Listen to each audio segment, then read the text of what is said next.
Student class 4वीं, ये आपका lesson second का आज हम रिवीजन कराएंगे। पाठ महाकवि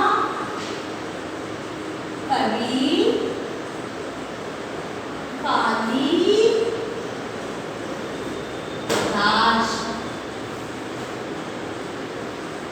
महाकवि कालिदास ये पाठ का नाम है।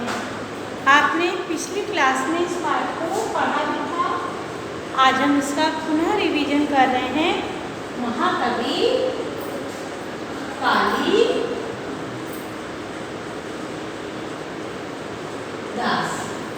आप जानते हैं कि महाकवि कालिदास कौन थे? कभी कभी किसी के रूप और रंग का मजाक नहीं उड़ाना चाहिए। इस पाठ के माध्यम से आज हम पढ़ेंगे। हम कभी कभी किसी वस्तु के बाहरी रंग रूप से उसको और आकर्षित हो जाते हैं, परंतु यदि वह वस्तु उपयोगी नहीं है तो हमारा उससे मोहभंग हो जाता है। हमें बाहरी रंग रूप न देखकर भीतर के गुण देखने चाहिए।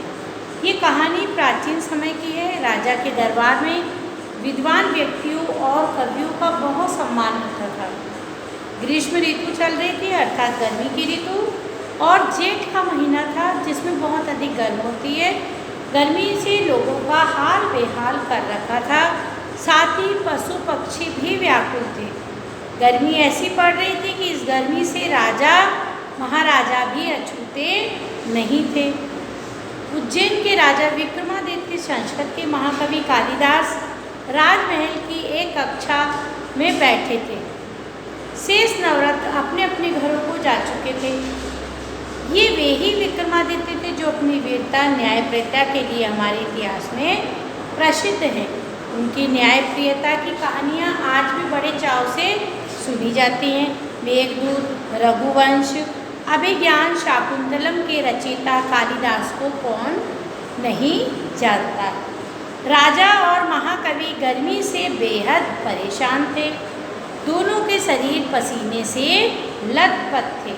ताड़ के बड़े बड़े पंखे झेले जा रहे थे, फिर भी पसीना सूखने के लिए तौलिए से बार बार शरीर पोंछना पड़ रहा था। प्यास के मारे बार बार कंठ सूखा जा रहा था। दोनों के पास मिट्टी की एक एक सुराही रखी थी। प्यास बुझाने के लिए थोड़ी थोड़ी देर में उन्हें पानी पीना पड़ रहा था। राजा विक्रमादित्य परम सुंदर थे। वे जितने सुंदर थे कालिदास उतने ही कुरूप। गर्मी और पसीने से कालिदास के चेहरे को और भी विकृत बना दिया था। विक्रमादित्य के गोरे चेहरे पर पसीने की बूंदें ऐसी दिखाई देती थी मान लो मोती चमक रहे हैं, इतने वो गोरे थे। विक्रमादित्य का कालिदास के प्रति व्यवहार मित्रवत था। दोनों में अक्सर नोकझोंक चला करती थी। दोनों एक दूसरे को बेवकूफ़ बनाने की ताक में लगे रहते। राजा किसी अवसर को खोना नहीं चाहते थे। होता यह था कि पहल राजा करते, जिसे महाकवि काटे बिना नहीं रहते। कभी कभी तो मूर्ख बनाकर छोड़ते। विक्रमादित्य का ध्यान महाकवि के विकृत चेहरे की ओर गया। वे चुटकी लेने के लिए मचल उठे। बोल पड़े, महाकवि, इसमें संदेह नहीं कि आप अत्यंत विद्वान, चतुर और गुणी हैं, लेकिन साथ साथ ईश्वर यदि आपको सुंदर रूप भी दिया होता तो कितना अच्छा होता। महाराज, इसका उत्तर मैं आज नहीं कल दूंगा, कालिदास ने कहा। संध्या होते कालिदास दरबार से सीधे सुनार के पास गए और रातों रात उन्होंने शुद्ध सोने की 2 सुराही तैयार करवाने का आदेश दिया और घर लौट गए। अगले दिन दरबार शुरू होने से पहले कालिदास पहुँचे। उन्होंने राजा की सुराही हटा दी और उसकी जगह सोने की सुराही पहले की तरह सजाकर उसी स्थान पर रख दी। ठीक समय पर पहरेदार ने लंबी गुहार लगाई, महाराजा धीराज, विक्रमादित्य पधार रहे हैं। राजा अंगरक्षकों के साथ पधारे। सभी नवरत्न सभासद गणमान्य व्यक्तियों ने उठकर उनका स्वागत किया।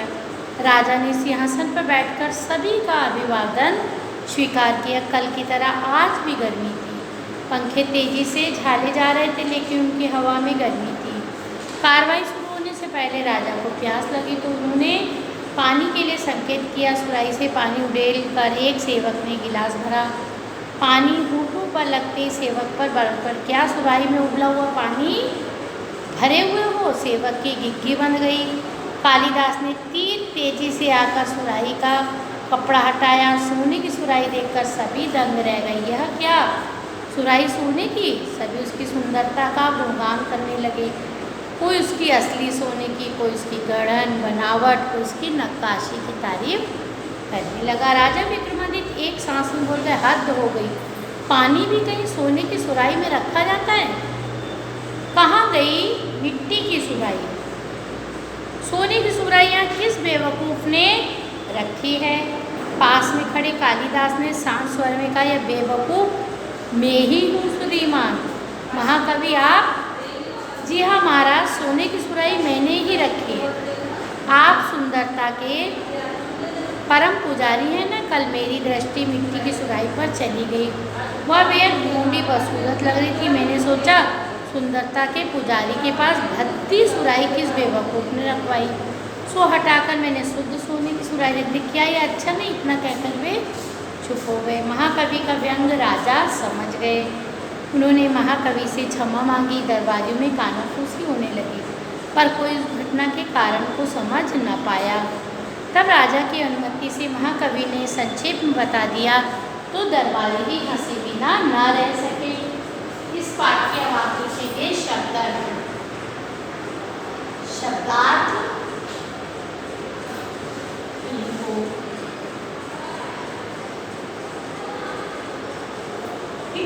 नंबर 1,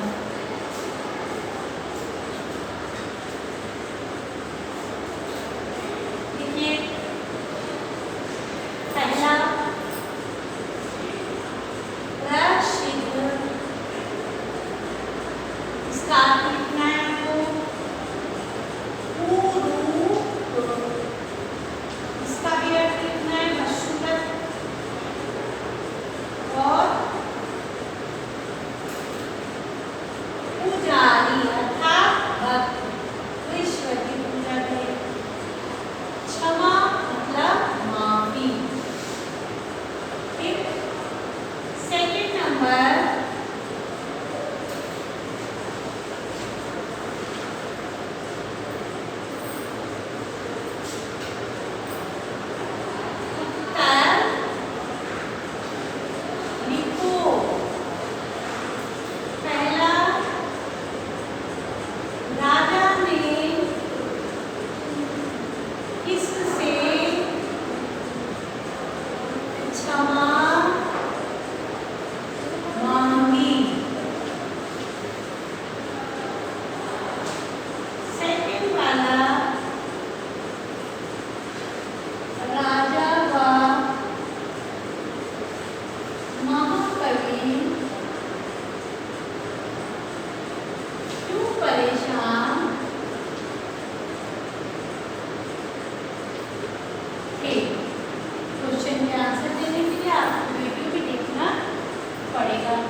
रचना का नाम लिखो। उनकी रचना थी अभिज्ञान शाकुंतलम और मेघदूत,